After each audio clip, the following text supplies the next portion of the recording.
Chapter 11. The days that followed weren't really days at all.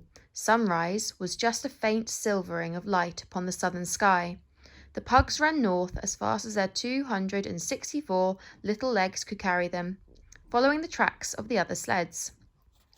There were 50 different types of snow in a true winter, and Shen and Sika had soon seen nearly all of them. They crossed patches of blind snow and patches of echo snow. They plunged through warbling drifts of song snow.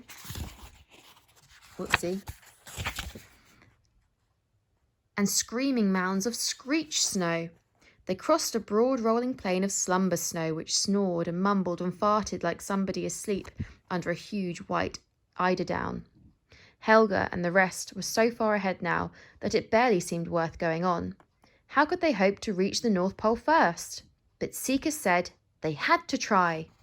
Maybe the other sleds will all drop out, she said, or hit a patch of shrink snow and be miniaturized, or a patch of stone snow and be turned to statues.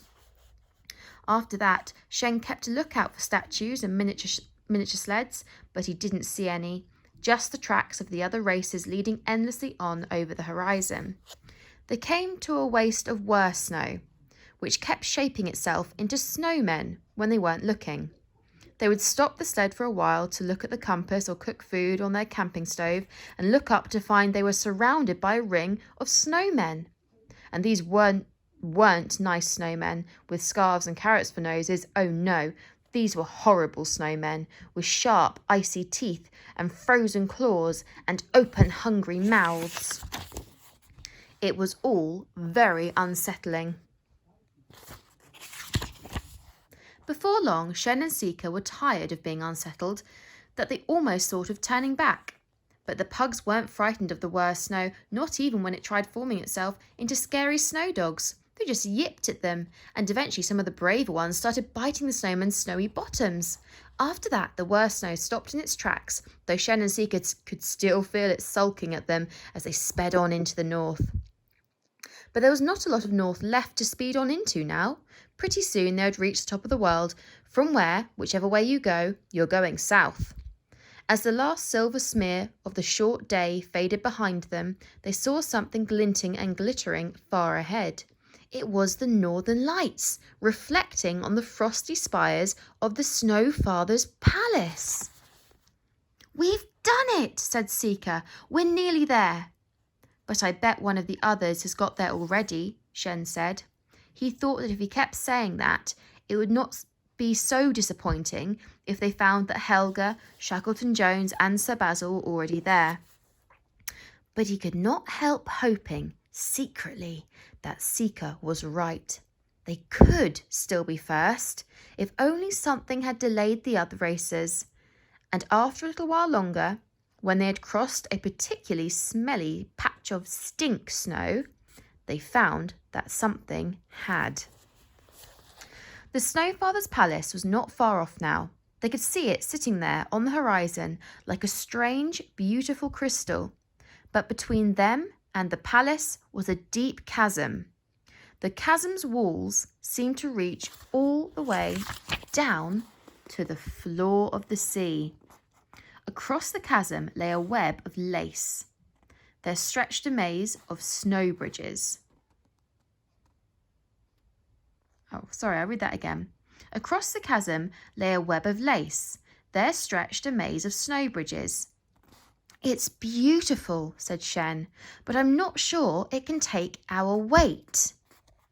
There they are. There are the snow bridges, so bridges formed of snow.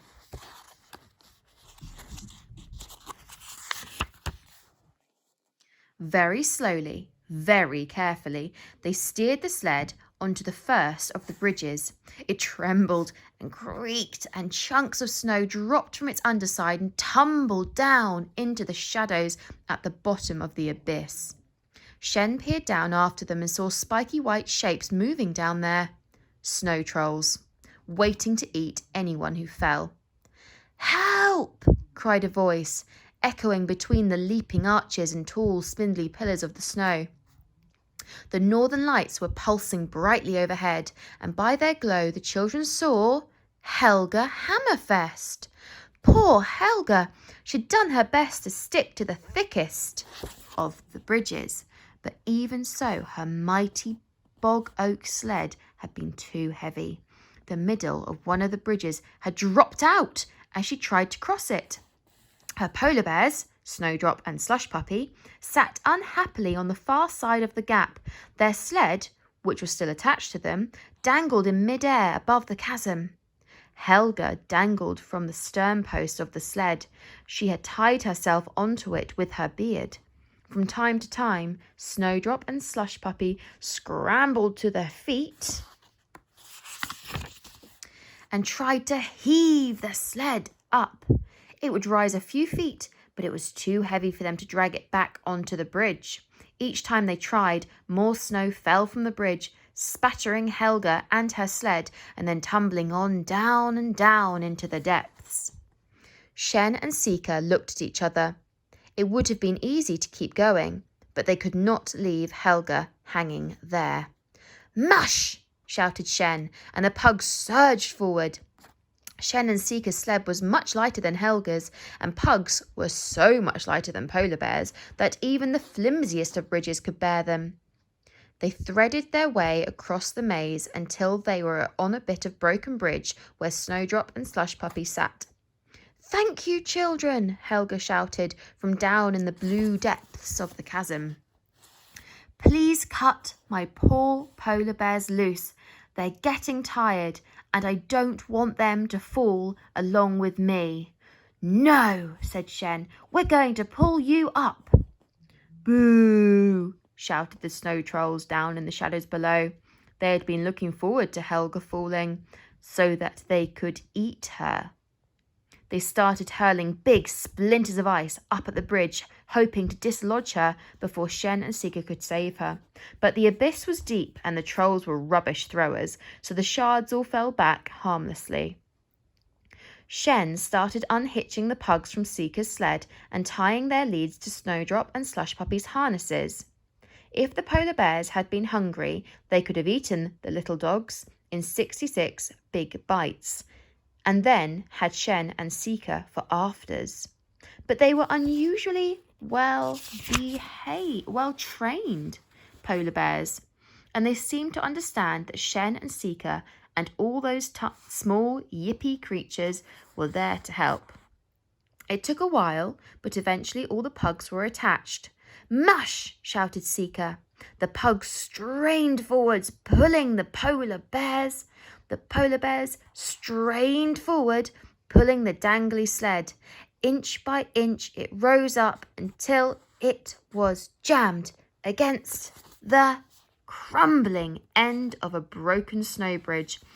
Then Helga untied her beard and scrambled up the sled as if it were a ladder. Gasping and panting, she heaved herself up onto the bridge. The exhausted pugs relaxed, and the sled dropped again, dragging polar bears and pugs back with it. Just in time, Helga pulled a big knife from under her furs and slashed through Snowdrop and Slush Puppy's harnesses. The sled dropped silently for a long time, and then from far below they heard a deep, echoey crash as it smashed into pieces at the bottom of the chasm. "Boo!" and "Spoil sports!" bellowed the trolls, annoyed that nobody had been on it when it fell. It seemed wrong to leave Helga behind, even though she had left them behind back at the Lost Hope. So they made her sit with Shen in the sled, and Sika went ahead and tested the snow bridges with a stick, while Snowdrop and Slush Puppy walked behind. And they had not gone far when they heard another voice calling, "Help!" Shackleton Jones had had the opposite trouble to Helga. He had chosen to cross the maze by the fastest route, across the thinnest and most fragile bridges. He was sure that his super lightweight sled would not collapse them, but he had forgotten that the pink huskies which were pulling it weighed more than the robot dogs that he had left behind. The frailest of the bridges had crumbled beneath the pink dogs' paws, and now they hung from their harnesses with only the weight of the sled, Shackleton and Snowbot to stop them falling into the chasm. Below them, more hungry trolls were piling up a tower of snow to try and reach the dangling dogs. "Can you help us, please?" the scientist shouted when he saw Shen and Seeker's sled passing. "I can't cut these poor doggies loose." The troll's tower was almost tall enough by the time they reached him. A troll climbed to the top of it and, standing on tiptoe, managed to grab the pink pom-pom on one of the dog's tails. Then it was snatched out of his hand by Shen, Seeker, and Shen, Seeker, and Helga all helped Shackleton and Snowbot heave the dogs back onto the bridge. "Spoil sports!" shouted the trolls. Shen and Seeker went on their way with Shackleton Jones following. Once or twice he eyed the maze ahead as if he were thinking of ways to get past the children and beat them to the Snowfather's palace. But Helga said, "Don't even think about it. That's twice these kids have saved us." Soon they were nearing the far side of the chasm, and there ahead of them, going carefully across one final bridge, was the sled of Sir Basil Sprout Dumpling.